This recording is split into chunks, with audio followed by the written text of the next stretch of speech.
What do you do when the man who promised you forever becomes the stranger who destroys your world overnight? For Sophie, 8 months pregnant and happily painting a nursery, that nightmare became a brutal reality. Her husband didn't just leave.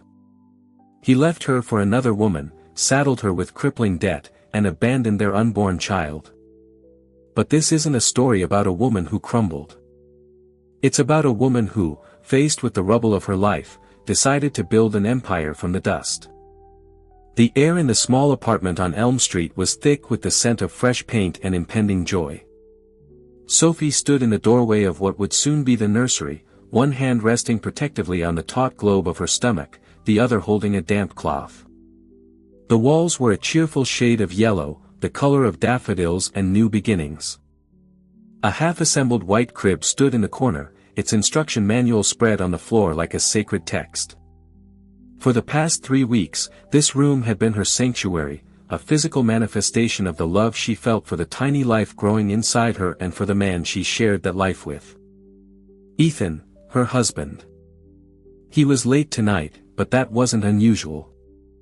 As a senior associate at the prestigious architectural firm, Sterling and Finch, long hours were the norm. They were the price they paid for this life. The cozy apartment, the dinners out, the future that shimmered so brightly on the horizon, a future that included their son, whom they'd already decided to name Leo. Sophie smiled, tracing the outline of a tiny fluffy cloud she had just painted above the crib. Leo's little sky. The familiar sound of the key in the front door lock finally broke her reverie. "Ethan, you're home," she called out, her voice warm with relief. "I was just finishing the clouds. You have to see them." She walked out of the nursery, wiping her hands on her jeans, her smile ready, but it faltered the moment she saw him. He stood in the entryway, his expensive trench coat dripping rainwater onto the welcome mat. His face, usually so open and expressive, was a closed, hard mask. He wasn't looking at her, but rather through her, his gaze fixed on some point in the middle distance. He held his leather briefcase in one hand, gripping it so tightly his knuckles were white. "Ethan, is everything okay at work?" she asked, her heart beginning a slow, nervous thud against her ribs. He finally met her eyes, and the coldness in them was a physical blow. This wasn't the man who had whispered dreams to her in the dark, who had gently kissed her swollen belly that very morning. This was a stranger. "We need to talk, Sophie," he said, his voice flat and devoid of emotion. He didn't move to take off his coat. He didn't move to kiss her. "Okay," she said slowly, her hand instinctively going back to her stomach. "Let me just get you a towel." "Don't," he snapped, the word sharp enough to make her flinch. "Just sit down," he gestured towards the living room sofa, the one they had picked out together, arguing playfully over fabric swatches. She moved towards it as if in a daze, every instinct screaming that her world was about to tilt off its axis. He remained standing, a prosecuting attorney before a defendant. "I'm not happy, Sophie," he began, the words clinical and rehearsed. "I haven't been for a long time." Sophie stared at him, bewildered. "What are you talking about? We were just planning the baby shower last week. You were so excited." A flicker of something, annoyance perhaps, crossed his face. I was trying to make it work for the sake of the situation." "The situation," she repeated, the word tasting like poison. "You mean our baby? Our son?" "It's not that simple," he said, pacing now, the motion agitated. "There's someone else." The 3 words hung in the air, sucking all the oxygen from the room. Sophie felt like she'd been plunged into ice water. She couldn't breathe, couldn't think. The yellow nursery, the half-built crib, the scent of paint, it all seemed to belong to a different life, a different woman. "Who?" she whispered, her voice barely audible. "Her name is Vanessa," he said, and the way he said the name, with a sort of reverence, was another knife in her heart. "She's a new partner at the firm, a client from the Langford development. We've been seeing each other for 6 months." 6 months. The timeline crashed through her mind. 6 months ago, they were celebrating their second anniversary. 6 months ago, they were joyfully trying to conceive. He was with this Vanessa while he held her, while they planned their family, while he told her he loved her. The nausea that rose in her throat had nothing to do with her pregnancy. She understands me, Sophie, Ethan continued, his voice gaining a self-righteous conviction. She sees my ambition. We connect on a level you and I just don't anymore. A level I don't. Sophie found her voice, a tremor of fury running through it. I gave up my career as a graphic designer to support yours. I moved to this city for you. I am carrying your child, Ethan. What level of connection is deeper than that? It's not about that, he said, waving a dismissive hand. It's about intellectual synergy, about a shared vision for the future. Vanessa and I are going to be a power couple. We're closing a multi-million-dollar deal in Monaco next month. He spoke of Monaco and power couples while she stood in their 2-bedroom apartment covered in paint, her body heavy with his child. The sheer cruelty of it was breathtaking. So, what happens now? She asked, her voice dangerously quiet. You just walk out. I've already put a deposit down on a new condo with Vanessa. In the Zenith Tower, he said, naming one of the most exclusive buildings in the city. My things are being picked up tomorrow. I'll have my lawyer contact you about the arrangements. The finality of it was absolute. There was no discussion, no remorse. It was a business transaction, a life, a marriage, a family being liquidated. The arrangements, she echoed, a bitter laugh escaping her lips. You can't be serious, Ethan. Look at me. I'm 8 months pregnant with your child. You can't just leave. This is the part one knew you wouldn't understand, he sighed, running a hand through his perfectly styled hair. The baby complicates things, I admit. But it doesn't change the fundamental truth. I'm in love with Vanessa. Being here with you would be a lie, and I won't live a lie. So you lied for 6 months instead, she shot back, her grief momentarily eclipsed by a white-hot rage. He had the decency to look away. I wanted to find the right time. The right time? When, Ethan? After our son is born. Were you going to wait until I was in labor to tell me you had a new family? He didn't answer. He just walked over to the desk in the corner and pulled out a checkbook. He scribbled something quickly, tore out the check, and placed it on the coffee table. This should cover you for a few months, he said, his tone that of a man settling a bill. To get on your feet. Sophie looked at the piece of paper. It felt like the ultimate insult. He thought he could buy his way out of his vows, his responsibilities, his own child. She stood up, her body trembling, and walked over to the table. She picked up the check, looked him straight in the eye, and slowly, deliberately tore it into 4 perfect squares. She let the pieces flutter from her fingers onto the floor. I don't want your money, she said, her voice shaking but firm. I want you to leave. Now. For the first time, a flicker of uncertainty appeared in his eyes. He had expected tears, begging, hysterics. He had not expected this cold, defiant strength. It unnerved him. Without another word, he turned and walked to the door. He paused with his hand on the knob. My lawyer is Robert Peterson, he said, his back still to her. He'll be in touch. And then he was gone. The door clicked shut, a sound of profound and irreversible finality. The silence he left behind was a deafening roar. Sophie stood frozen in the middle of the living room, the torn pieces of the check at her feet. Her gaze drifted to the open door of the nursery, to the cheerful yellow walls and the empty, half-built crib. The scent of paint was no longer joyful. It was suffocating. She sank to her knees, a single, guttural sob tearing itself from her chest. Her hands wrapped around the child that the man she loved had just abandoned. The perfect life she had so carefully painted had just been washed away in a storm she never saw coming. The first few days after Ethan left were a blur of disbelieving silence. The apartment, once a cozy haven, transformed into a cavernous, echoing tomb. Every object was a painful reminder. The coffee mug with the chip on the rim that was his, the indentation on his side of the bed, the single stray sock she found under the sofa.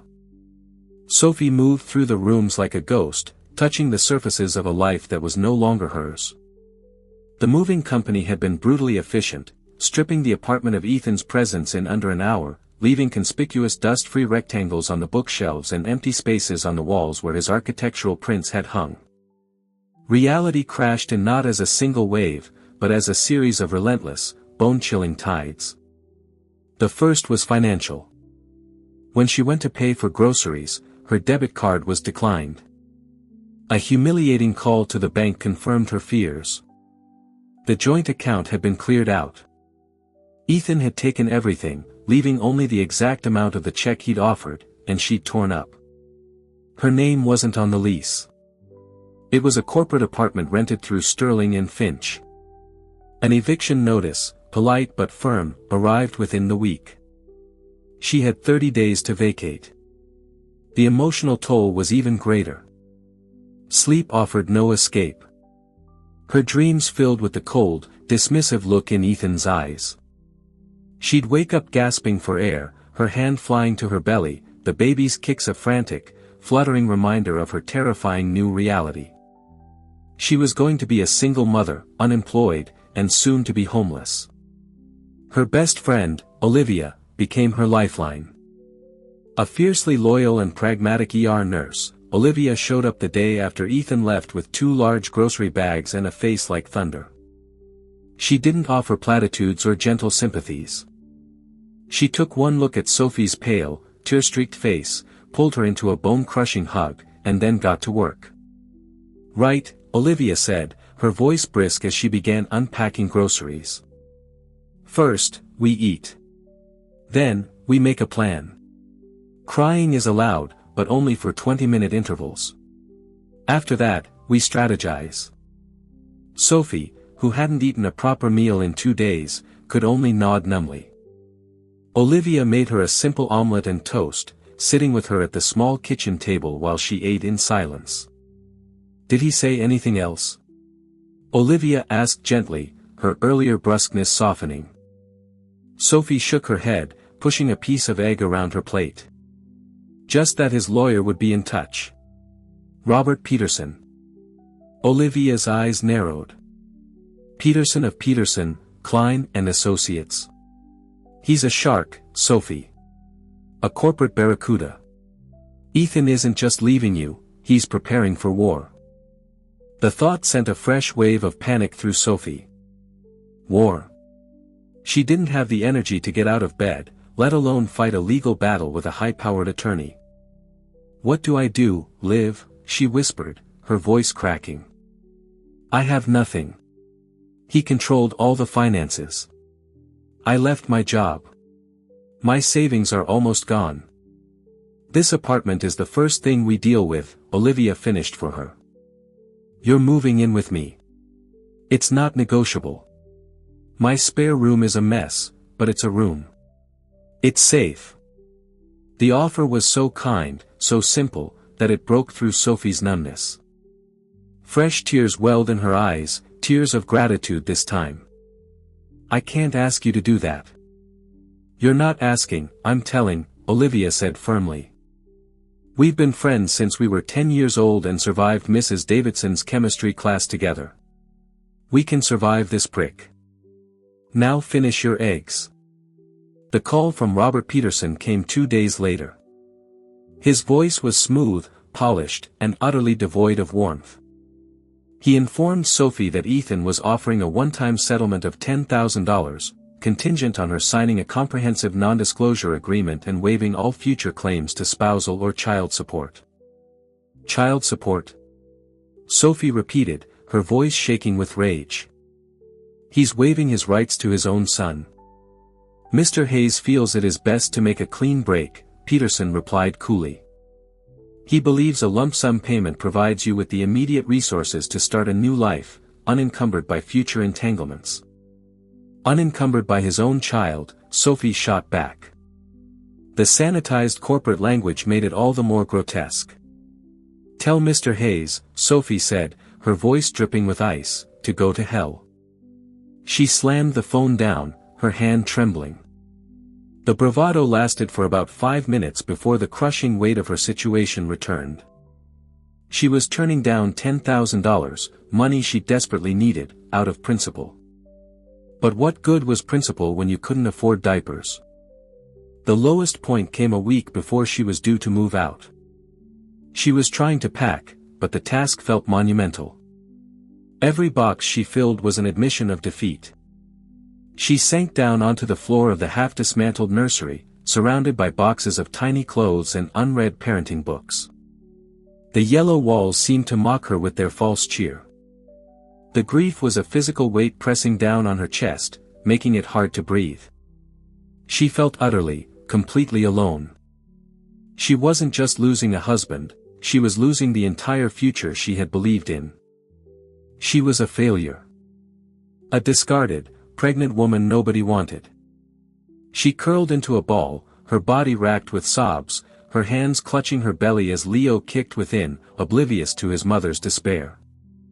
She cried for her lost love, for her unborn son's lost father, and for her own shattered identity. She cried until she had no tears left, leaving her feeling hollowed out, a fragile shell of the woman she used to be. Lying there on the cold wooden floor, surrounded by the ruins of her life, Sophie finally hit rock bottom. The silence of the empty apartment was broken only by her ragged breathing. There was nowhere to go but up. But in that moment, she couldn't even imagine how to stand. The first few weeks at Olivia's apartment were a period of suspended animation. Sophie existed in a fog, moving between the spare room bed and the living room couch. Olivia was a patient, unwavering presence, leaving food for her, checking in, but mostly giving her the space to grieve. She handled the logistics of moving Sophie's remaining possessions into a small storage unit, a task for which Sophie was endlessly grateful. The turning point didn't come with a dramatic epiphany, but with a quiet, mundane craving. One dreary afternoon, as rain lashed against the window, Sophie was struck by a sudden, intense desire for her grandmother's lemon and lavender cake. It was a taste from her childhood, a confection of comfort and unconditional love. Her grandmother, Eleonora, had been a baker, her kitchen a magical place of warmth, sugary air, and gentle wisdom. She had passed away 3 years ago, leaving Sophie with her treasured handwritten recipe book. On a whim, Sophie asked Olivia if she still had the box labeled "Kitchen, Fragile," from the storage unit. Olivia, sensing the first flicker of life in her friend in weeks, retrieved it that evening. Sophie carefully lifted the worn, leather-bound book from the box. Its pages were brittle and stained with vanilla and butter, the familiar cursive script a balm to her soul. She found the recipe, its instructions intertwined with Eleonora's little notes: "Be patient with the zest. That's where the sunshine lives." Olivia's kitchen was small, but it had the basics. Sophie found flour, sugar, eggs. She sent Olivia out for lemons and dried lavender. As she began to measure and mix, something inside her started to shift. The familiar, rhythmic actions were meditative. Creaming the butter and sugar, zesting the lemons, folding in the flour, each step was a small, manageable task in a life that felt overwhelmingly chaotic. The simple act of creation was an antidote to the destruction she had endured. As the cake baked, a fragrant, hopeful scent filled the small apartment, chasing away the stale air of despair. When it was done, she drizzled it with a simple glaze and sprinkled lavender buds on top. It looked exactly as she remembered. She and Olivia sat at the tiny kitchen table and each took a bite. The flavor was a revelation, bright, sweet, floral, and deeply comforting. It tasted like sunshine. It tasted like hope. For the first time in over a month, Sophie felt a genuine smile reach her eyes. "It's good," she said, surprised by the simple pleasure of it. good?" Olivia exclaimed, her mouth full. "Sophie, this is art. This is the best cake I have ever had in my entire life. No exaggeration."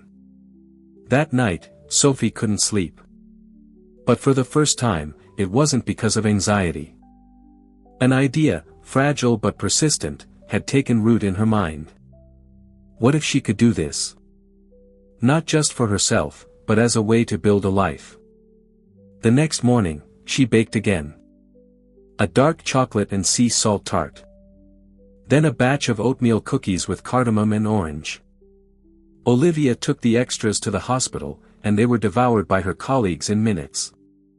Nurses started stopping by their apartment on their way home, pressing cash into Sophie's hand and asking if she had any more of those cookies. A tiny, home-based business was born out of Olivia's kitchen. Sophie started an Instagram page, posting simple, beautiful photos of her creations. She called her nascent enterprise Haven and Hearth Confections. The name felt right. She wasn't just selling baked goods, she was selling comfort, a small piece of sanctuary in a chaotic world. Orders started trickling in from friends of friends, then from strangers. She specialized in unique flavor combinations inspired by her grandmother's book, things you couldn't find in a typical bakery. Her days took on a new rhythm. She would wake early, bake while the city was still quiet, manage her orders and social media, and rest in the afternoon. The work was demanding, especially in her final weeks of pregnancy, but it was hers. Every dollar she earned, every rave review she received, was a brick in the foundation of her new life. One of her regular customers was a kind, elderly gentleman named Mr. Davies, who lived in the same apartment building. He ordered a small cake every Friday, always paying with a crisp $20 bill and telling her to keep the change.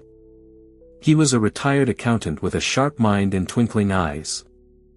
One Friday, as she delivered his weekly rosemary and pear tart, he invited her in for a cup of tea. "Young lady," he said, after they had chatted for a while about her fledgling business, "you have a remarkable product and a tremendous work ethic. But you're thinking too small." Sophie was taken aback. "I'm just trying to make enough to afford diapers, Mr. Davies." "Nonsense," he scoffed gently. "An artist should never be content with just selling sketches. You have a brand here, a story. Have you considered a stall at the weekend farmers market, or approaching local coffee shops?" He then spent an hour talking her through the basics of a business plan, profit margins, and scaling. He saw something in her that she hadn't dared to see in herself, not a victim, but an entrepreneur. The conversation with Mr. Davies lit a fire in her. He wasn't just offering advice, he was offering a roadmap. He helped her register her business, apply for a spot at the prestigious city central farmers market, and create a simple, effective budget. He even offered her a small, interest-free loan of $2,000 from his own savings to cover the initial setup costs for the market stall, telling her to consider it an old man's investment in a sweeter future. 2 weeks before her due date, Sophie worked her first day at the farmer's market. She was exhausted, her back ached, and she was terrified no one would buy a thing. She sold out in 3 hours. Standing behind her little table, surrounded by the fruits of her labor, making change for a customer as her baby kicked gently inside her, Sophie felt a profound sense of accomplishment. It was a tiny victory, but it was a start. She wasn't just surviving anymore. She was building, one cake at a time. Leo was born on a crisp November morning, a healthy, beautiful baby with a tuft of blonde hair and his mother's determined eyes. Holding him in her arms for the first time, Sophie felt a love so fierce and absolute it eclipsed all the pain that had come before. This tiny, perfect human was her why. He was the reason she had to succeed, the motivation behind every early morning and late night. The first few months were a whirlwind of sleepless nights, endless diaper changes, and the constant, sweet scent of milk and baking flour. Juggling a newborn and a growing business was the hardest thing Sophie had ever done. She would bake with Leo sleeping in a sling against her chest, the rhythmic hum of the stand mixer often lulling him to sleep. She learned to type emails with one hand while breastfeeding, to negotiate with suppliers while rocking a fussy baby. Olivia remained her rock, often coming home from a grueling 12-hour shift at the hospital and taking Leo so Sophie could have a few precious hours of uninterrupted work or sleep. The farmer's market stall became a local sensation. People lined up for her signature creations, the lemon and lavender cake, the salted caramel and chocolate tart, the Earl Grey shortbread. She had a story that resonated with people, the single mother building a life for her son. A local food blogger wrote a glowing piece titled, "The Sweetest Revenge," and suddenly, Haven and Hearth Confections was the talk of the town.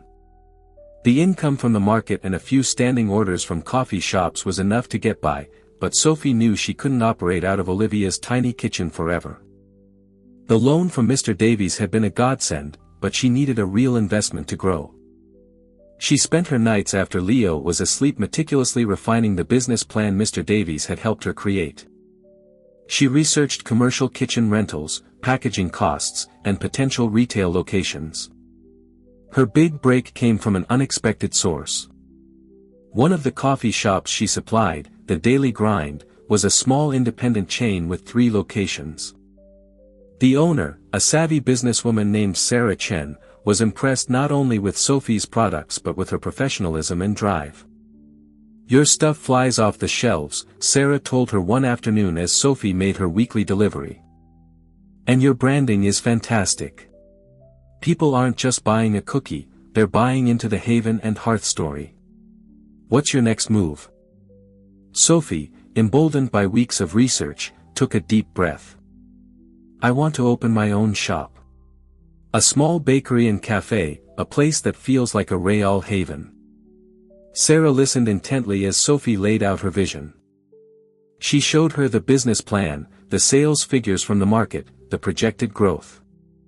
Sarah, who had built her own business from a single coffee cart, recognized the same spark in Sophie. "I know a space," Sarah said, a thoughtful look on her face. "On Hawthorne Avenue. It used to be a bookstore. The rent is high, but the foot traffic is incredible. It would be perfect for you."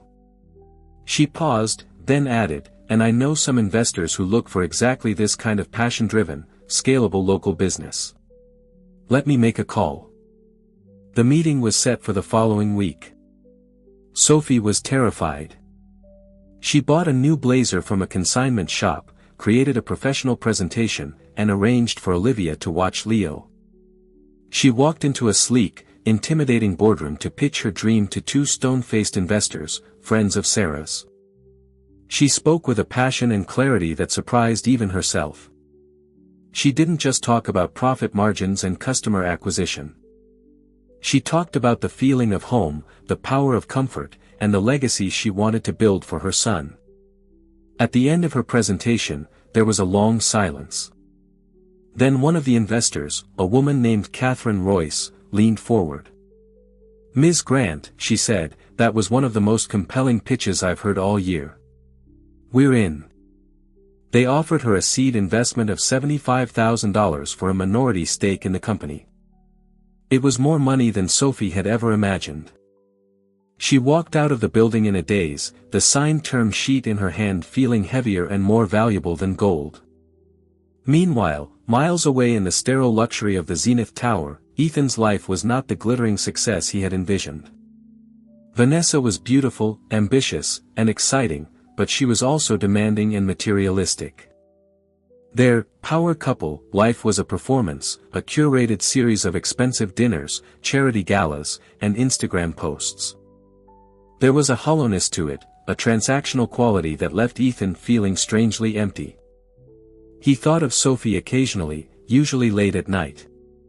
He imagined she had probably gone back to her parents' house, defeated. He pictured her with the baby, his son, a complication he had successfully excised from his sleek new life. He once saw the food blog article about Haven and Hearth Confections on a shared social media feed. He'd scoffed. "Good for her," he'd said to Vanessa, a dismissive flick of his wrist. "Making cupcakes. How quaint." Vanessa had glanced at the article, her perfectly sculpted lips tightening into a thin line. "That's the woman you left?" she'd asked, a hint of something unreadable in her voice. "She seems resourceful." Ethan didn't recognize the woman in the article, smiling confidently behind a table laden with beautiful pastries. The Sophie he had left was broken, weeping on the floor of their apartment. This new version was a stranger to him, and a small, unwelcome seed of curiosity was planted in his mind. He dismissed it quickly. He had made his choice. He had chosen power, ambition, and Vanessa. He had everything he ever wanted, or so he told himself. Back on Hawthorne Avenue, Sophie signed the lease for her new bakery. The space was dusty and smelled of old paper, but it had large front windows and beautiful exposed brick walls. Standing in the middle of the empty room, with Leo cooing in his carrier, she could see it all: the glass display cases filled with treats, the small wooden tables where people would gather, the open kitchen where she would create her future. It wasn't a half-painted nursery built on a lie. This was real, and it was all hers. 6 months after securing the investment, Haven and Hearth Bakery opened its doors. The transformation of the old bookstore was breathtaking. Sophie, using her dormant graphic design skills, had created a space that was the physical embodiment of its name: warm, inviting, and stylish. Exposed brick, reclaimed wood, soft lighting, and the irresistible aroma of baking butter and sugar created an atmosphere that was instantly calming. The opening day was a phenomenal success. The line stretched down the block, fueled by the bakery's considerable social media buzz and local press coverage. Sophie, moving between greeting customers and putting the finishing touches on a fresh batch of croissants, felt a joy so pure it almost brought her to tears. Olivia was there, effortlessly managing the cash register, and Mr. Davies sat at a corner table, beaming with pride like a proud grandfather. Even Sarah Chen from the Daily Grind stopped by, giving Sophie a knowing, triumphant smile. This was her victory, witnessed by the small village that had helped her build it. The bakery quickly became a beloved neighborhood institution. It was more than just a place to get coffee and a pastry, it was a community hub. Sophie knew her regulars by name. She hired her first 2 employees, a young aspiring pastry chef and a friendly barista, freeing her up to focus on developing new recipes and managing the business side. She was no longer just a baker, she was a CEO, a boss, a creator of jobs. The success was not lost on Ethan. He drove past the bakery one afternoon on his way to a meeting. He saw the cheerful, professionally designed logo, the crowd of people inside, the warm glow spilling onto the street. He saw Sophie through the window, laughing with a customer, looking radiant and confident. She wore a stylish apron over a simple dress, her hair tied back, a pen tucked behind her ear. She looked happy. She looked powerful. It was a jarring image that didn't square with the narrative he had constructed for himself, that of the broken woman he had left behind. The encounter, however, came at a city-sponsored Taste of the Town festival. Haven and Hearth had a prominent booth, and Sophie was personally handing out samples of her new seasonal creation, a spiced pumpkin and maple tart. The line was one of the longest at the event. Suddenly, a shadow fell over the counter. Sophie looked up from the customer she was serving, and her smile froze. It was Ethan, and beside him, clinging to his arm, was Vanessa. Vanessa was exactly as Sophie had imagined, flawlessly beautiful, dressed in an impeccably tailored designer suit, her expression one of bored superiority. Ethan looked uncomfortable, his eyes darting around as if looking for an escape. "Sophie," he said, his voice strained. "Fancy seeing you here. This is quite the setup." "Ethan," Sophie replied, her voice steady and professional, betraying none of the turmoil churning inside her. She nodded politely at Vanessa. "Welcome to the Haven and Hearth booth. Would you care to try a sample?" The offer threw him off. He had expected an emotional scene, perhaps some lingering bitterness. This cool, detached civility was disarming. Vanessa let out a small, condescending laugh. "We don't really do street food," she said, her eyes sweeping over the booth with disdain. "But it's adorable what you've done, really. Turning a little hobby into all this." The word hobby was laced with poison. Sophie felt a flash of anger but refused to let it show. She simply smiled. "It's certainly more than a hobby. It's my business, my career, and it's doing very well." Ethan shifted his weight, clearly wanting the interaction to be over. "Well, we should go. We have a reservation at the Clove Club." He named one of the most exclusive and expensive restaurants in the city. It was a pathetic, transparent attempt to reassert his status. But before they could leave, a well-known voice boomed from behind them. "Sophie, my dear, these tarts are a triumph. An absolute triumph." It was Walter Sterling, the senior partner of Sterling and Finch, Ethan's ultimate boss, a man of immense influence and a notorious gourmand.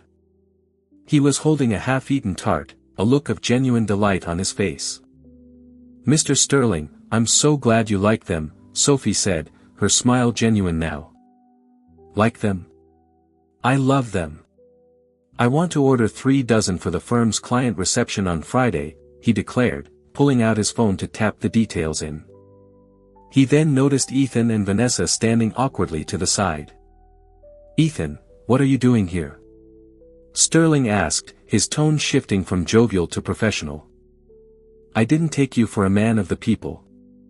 He then looked from Ethan to Sophie and back again, a flicker of recognition in his eyes.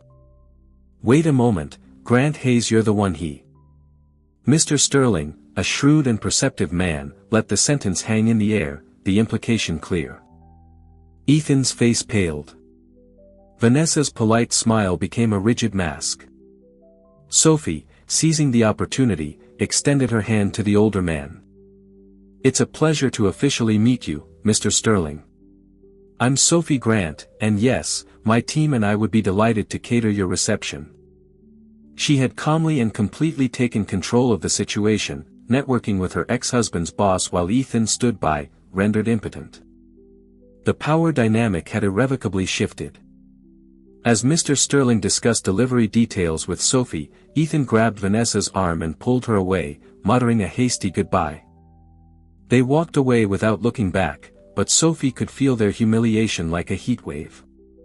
Vanessa was furious. "Did you see that? The way he looked at us, the way she acted so smug. You told me she was nobody." "She was nobody," Ethan insisted, but his words lacked conviction. He had just witnessed, in stark and public fashion, that Sophie was now very much a somebody. She was a respected business owner, a peer of his own boss. And in that moment, in front of the man whose approval he craved most, she had made him feel small and insignificant. The sweet taste of his new life was suddenly, unmistakably bitter. The encounter at the festival was a crack in the pristine facade of Ethan and Vanessa's life. For Ethan, seeing Sophie's success firsthand, and the respect she commanded from his own boss, planted a seed of doubt that began to sprout, watered by the growing dissatisfaction in his own life. The intellectual synergy he'd boasted of with Vanessa had revealed itself to be a shared, relentless ambition that left little room for genuine connection or warmth. Their conversations revolved around money, status, and appearances. The Zenith Tower condo felt less like a home and more like a showroom, beautiful but cold, lacking the scent of fresh paint and shared dreams that had once filled his apartment with Sophie. For Vanessa, the incident was a threat. Sophie wasn't supposed to succeed. She was supposed to fade away, a sad footnote in Ethan's past. This thriving, confident version of her was an unwelcome complication, a rival in a game Vanessa was determined to win. Her possessiveness over Ethan intensified, her criticisms becoming sharper, her demands more extravagant. The gilded cage had begun to rattle. The real unraveling, however, began within the walls of Sterling and Finch. Gregory, Ethan's longtime partner at the firm, was a meticulous and cautious architect who had always been slightly wary of Vanessa's aggressive corporate style. He started noticing irregularities in the financial projections for the Langford development, the very project that had brought Vanessa and Ethan together. Figures seemed inflated, and timelines for material acquisitions didn't quite add up. He raised his concerns with Ethan, who, blinded by his infatuation and his desire to impress Vanessa, dismissed them. "You're being overly cautious, Greg," Ethan had said. "Vanessa knows what she's doing. This is how big deals are made." But Gregory couldn't shake the feeling that something was wrong. He began his own quiet investigation, working late into the night, cross-referencing invoices and supplier contracts. What he discovered was a carefully constructed web of deceit. Vanessa had been systematically overbilling the project through a series of shell corporations, funneling the excess funds into an offshore account. The primary supplier she had insisted on using, a company called Apex Innovations, was owned by a man named Simon Reed, Vanessa's former business partner and ex-lover. They were siphoning millions from Sterling and Finch, planning to bleed the project dry and then disappear. Meanwhile, Sophie's catering for the Sterling and Finch reception was a triumph. The firm's wealthiest and most influential clients raved about the sophisticated pastries and impeccable service. Walter Sterling was so impressed that he offered Haven and Hearth a permanent corporate contract to supply all their client meetings and events. It was a massive, game-changing deal for Sophie's business. The irony was not lost on her. The firm that had enabled her husband to discard her was now becoming her biggest client. One evening, desperate and seeing the walls closing in, Gregory went to the one person he felt he could trust to be discreet and who had a vested interest in the truth, Sophie. He found her at the bakery long after closing, sweeping the floor while Leo slept in his stroller in the corner. He laid out his evidence on one of the cafe tables: bank statements, falsified invoices, corporate records linking Vanessa to Simon Reed. "I know this is a lot to ask," Gregory said, his voice heavy with stress. "But Ethan won't listen to me. He's been completely snowed. This is going to destroy him, and it could ruin the firm. You're the only one who ever seemed to be able to get through to him." Sophie looked at the documents, her heart pounding. It was worse than she could have imagined. This wasn't just infidelity, it was a calculated criminal conspiracy. She felt a strange, detached pity for Ethan. He had thrown away his family for a woman who was using him as a pawn in a multi-million-dollar heist. A week later, Ethan showed up at Sophie's apartment door, the one she now rented in a quiet, respectable building 2 blocks from her bakery. He looked terrible. His face was gaunt, with dark circles under his eyes. His expensive suit was wrinkled. "Can I come in?" he asked, his voice hollow. Sophie hesitated, then stepped aside. Her small apartment was filled with the signs of her new life: Leo's toys scattered on the rug, sketches for new cake designs on the coffee table, the lingering scent of vanilla. "Vanessa left," he said, sinking onto her sofa without being invited. "She's gone. Cleared out the accounts, took everything." Gregory presented his findings to Sterling this morning. "There's going to be a full-scale investigation. I'm going to be ruined, Sophie. My career is over." He looked at her, his eyes filled with a desperate, pathetic hope. "I made a mistake," he whispered. "A terrible, unforgivable mistake. She was a fantasy, a mirage. You and Leo, you're my reality.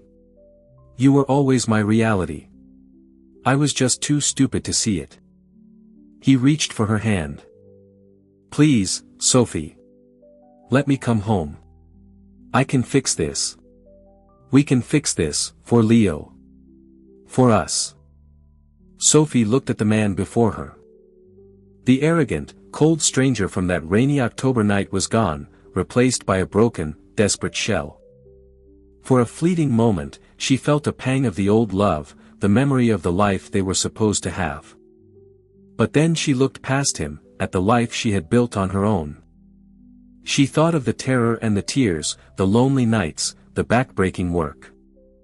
She thought of Olivia's unwavering support, Mr. Davies's quiet faith in her, and the pride she felt every time she turned the key in the door of her own bakery. She gently pulled her hand away. "There is no home for you to come back to, Ethan," she said, her voice soft but unshakable. "You burned that house down, and you're not welcome in the one I built from the ashes." She saw the last glimmer of hope die in his eyes. He had come to her expecting absolution, a soft place to land. He had fundamentally misunderstood the woman she had become. She was not his backup plan. She was not a harbor in his storm. "I need you to leave now, Ethan," she said, walking to the door and opening it. He stared at her, his face a mask of disbelief and despair. He finally understood. He hadn't just lost Vanessa and his career. He had lost Sophie, completely and irrevocably. He stumbled out of the apartment and into the hallway, a man who had traded a treasure for a handful of glittering dust and was now left with nothing. The fallout from Vanessa and Simon's scheme was swift and brutal.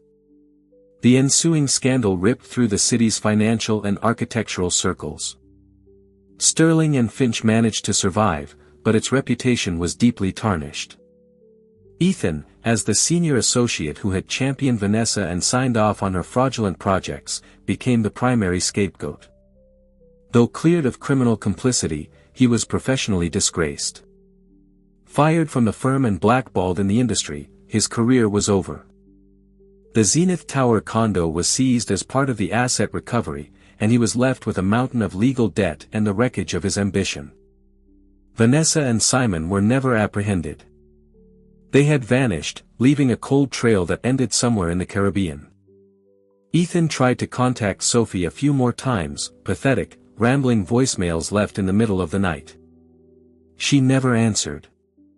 She had instructed her lawyer to handle all communication regarding child support, which Ethan, now working a low-wage job in retail logistics, was ordered by the court to pay.